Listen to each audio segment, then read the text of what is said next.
Round of applause for all the runners and the supportive family members who are here tonight.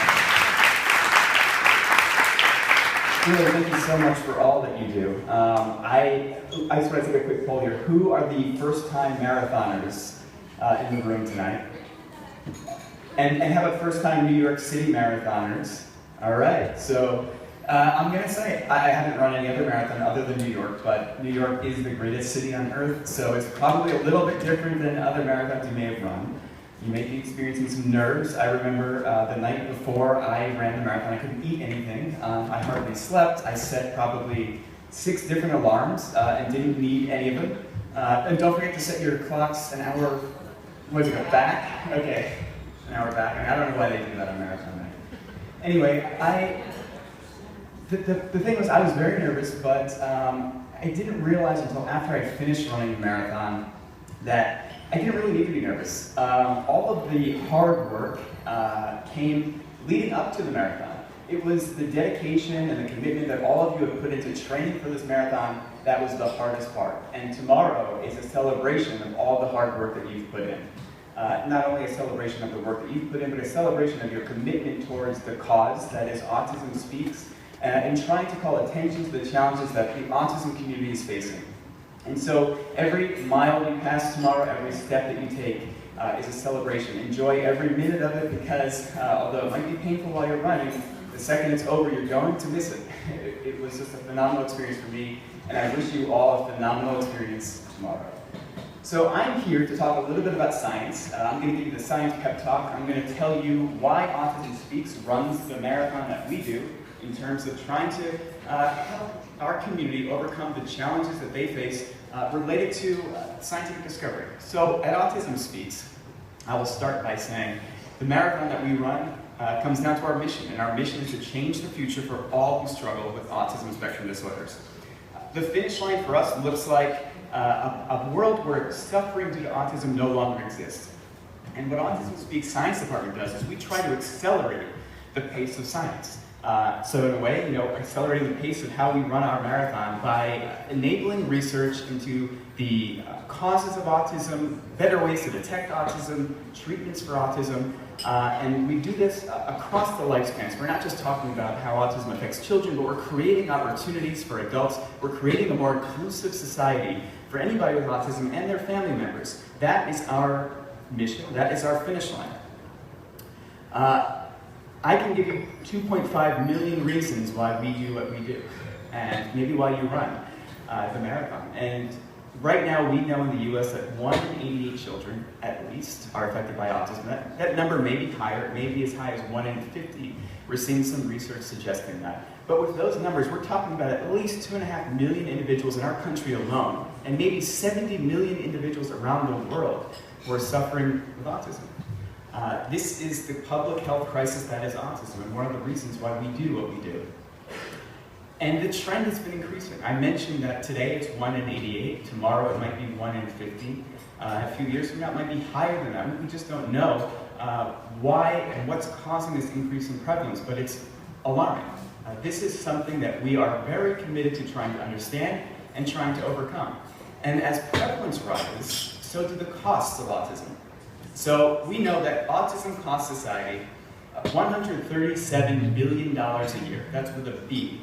And that's for every kind of cost you can imagine, everything from out-of-pocket expenses for medical care, all the way to lost employment opportunities. To the average individual, it will cost $60,000 a year. And over a lifetime, up to $2.3 million. These numbers are astronomical. Who has this kind of money to afford the services that they deserve to help their family members with autism? And the other alarming thing here is that 50,000 individuals will reach adulthood this year. And most of these costs are borne by adults who need residential services and adults who can't work.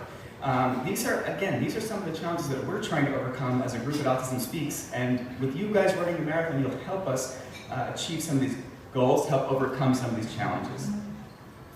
So now I present to you the scientific starting line for autism science. You've seen that prevalence is increasing, so what we want to know is why, and to do that we need to be able to identify the risk factors. What are the potential risk factors that are causing autism and the increasing prevalence?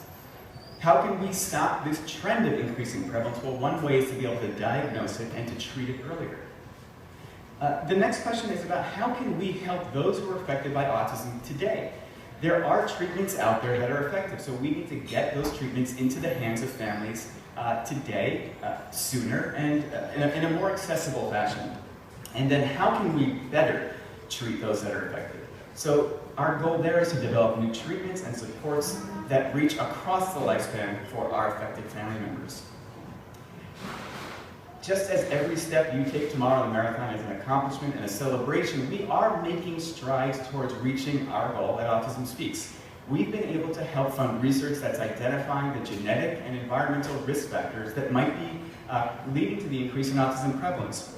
And we're doing this worldwide. We're starting to understand what the prevalence is around the world and what the challenges people around the world are facing in trying to access services. Laura mentioned our Early Access to Care initiative. The goal of this initiative is to be able to identify autism earlier and get services to individuals earlier. Up here you'll see our Maybe campaign, which is targeting actually families of lower socioeconomic status, ethnic minority groups who might not have access to services or might not understand what some of the early warning signs of autism are. And our goal with this initiative, again, is to use the tools that we have to identify autism early and then get services to individuals earlier, because we know with earlier intervention, it can lead to better outcomes over time. We've also been able to work on developing new treatments, as I mentioned, to help overcome some of the challenging behaviors associated with autism. But also we're looking at trying to develop drugs and interventions that will help treat the core symptoms of autism.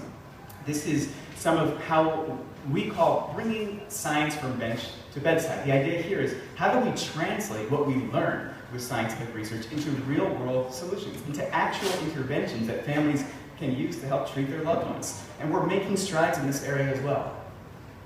And then, of course, some really cool work that we're doing is around using innovative technology, like Microsoft Connect, for example, and looking at certain types of motion and how we can track motion to either screen for autism warning signs or actually provide intervention for individuals with autism. So we're using innovative technology, innovative solutions to get what we know works into the hands of families and also develop new things that might work better. And what's critically important is that we're thinking about all of what I discussed across the lifespan, all the way through adulthood. So we're trying to get better access to education, employment, and housing for adults that are affected with autism today and those adults that will be affected with autism tomorrow as they age from childhood. But while we have all of these, I guess, things to celebrate, we have made some great strides in autism science. We've learned a lot. We're not really near our finish line just yet. The current state of autism, as I've discussed here, is that at least 1 in 88 individuals are affected and 2.5 in the US, 2.5 million in the US. Autism is the fastest growing developmental disorder in the US and considered a global public health crisis. It costs the US $137 billion per year and up to $2.3 million per individual over their lifetime. We know early diagnosis and intervention are the key to improving long-term outcomes, and adult services cannot be overlooked. But here is the challenge. Additional research funding is essential to accelerating scientific discovery, development, and dissemination of more effective methods of diagnosis, prevention, and treatment. And so with every stride you take tomorrow in the marathon, that's a stride closer Autism Speaks is getting to making a statement about the need for a national strategy for autism. And I'll talk a little bit about what I mean by national strategy. So this year, autism received about $200 million in funding from the federal government for research and services. Well, comparatively, there are other disorders, for example here, HIV/AIDS, which is actually half as prevalent as autism is in the US, and about the same prevalence globally, received $3 billion in research and service funding. I'm not saying HIV/AIDS doesn't deserve that. What I'm saying is autism deserves at least that, if not more. And what federal lawmakers will tell us is, well, we've actually increased the amount of autism funding over time. But actually, the increase in autism funding, which did happen, did not meet the same rate as the increase in prevalence. So in fact, the amount of money that's been dedicated to each individual with autism in the US has gone down, and that's just unacceptable. But what I leave you with here is an understanding that the future for autism is bright. All of the research projects that we're supporting and all the discoveries that we're making in these areas are getting us a step closer to reaching our goal. And we cannot do that without your support. We've raised over $200 million in funding for autism research since our inception not that long ago. And the amount of money that you've raised as a marathon team, or as walkers, or as family members, and the awareness that you've helped raise has helped us get to where we are today. And we could not have done that without you. So I just want to conclude by saying thank you. You are my hero. You are Autism Speaks hero. What you're doing tomorrow is a phenomenal thing. Everyone has their own reasons for doing it, but we all come together around the common reason, and that's autism. And again, thank you so much, and have an extremely great race tomorrow. Thank you all.